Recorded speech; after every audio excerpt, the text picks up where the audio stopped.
پر ظاہر کر دیں تاکہ آپس میں بدگمانی پیدا نہ ہو۔ نویں آیت میں اللہ تعالیٰ نے ایک مزید صفت ذکر کرتے ہوئے ارشاد فرمایا کہ والذین هم علی صلواتہم یحافظون، اور وہ لوگ جو اپنی نمازوں پر محافظت کرتے ہیں یعنی اپنی نمازوں کی حفاظت کرتے ہیں۔ تو یہ مومنوں کی ایک اور مزید صفت ہے کہ وہ اپنی نمازوں کی حفاظت کرتے ہیں۔ نماز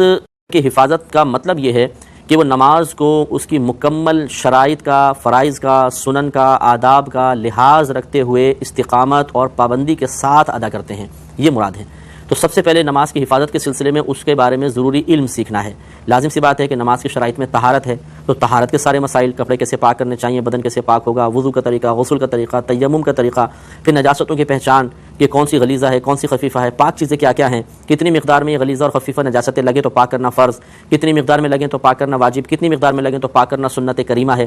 پھر اس کے علاوہ ستر کے مسائل، ستر کیونکہ شرائط میں سے ہیں یہ، نماز کے اوقات، استقبال قبلہ، نیت کے مسائل، پھر نماز کے فرائض وغیرہ، ان تمام کا علم سیکھنا لازم ہوتا ہے، ورنہ نماز کامل ادا نہیں ہو سکتی۔ اگر کوئی شخص صرف رسم ادا کر رہا ہو نماز کی، بغیر علم کے نماز کو ادا کر رہا ہو، تو یہ ہو سکتا ہے کہ اس کی نماز مقبول نہ ہو، کیونکہ نبی کریم صلی اللہ علیہ وسلم کے فرمان علی شان موجود ہے۔ آپ نے ارشاد فرمایا کہ بعض اوقات نماز پڑھنے والا ابھی مسجد کے دروازے سے باہر نہیں جانے پاتا کہ اس کی نماز پرانے کپڑے کی طرح لپیٹ کر اس کے منہ پر مار دی جاتی ہے، یعنی ضائع کر دی جاتی ہے۔ یہ وہی نماز ہوتی ہے جو علوم سے خالی ہوتی ہے، خشوع و خضوع اس میں نہیں ہوتا، یہ انتہائی بے توجہی، بے دردی اور ناقدری کے ساتھ اس کو ادا کیا گیا ہوتا ہے، تو پھر ایسی نماز نامقبول ہو جاتی ہے۔ بلکہ ایک روایت میں یہ بھی ہے کہ اس قسم کی نماز بد دعا دیتی ہے، کہتی ہے کہ اے نمازی، تجھے اللہ تعالیٰ ویسے ہی برباد کر دے جیسا تو نے مجھے برباد کیا۔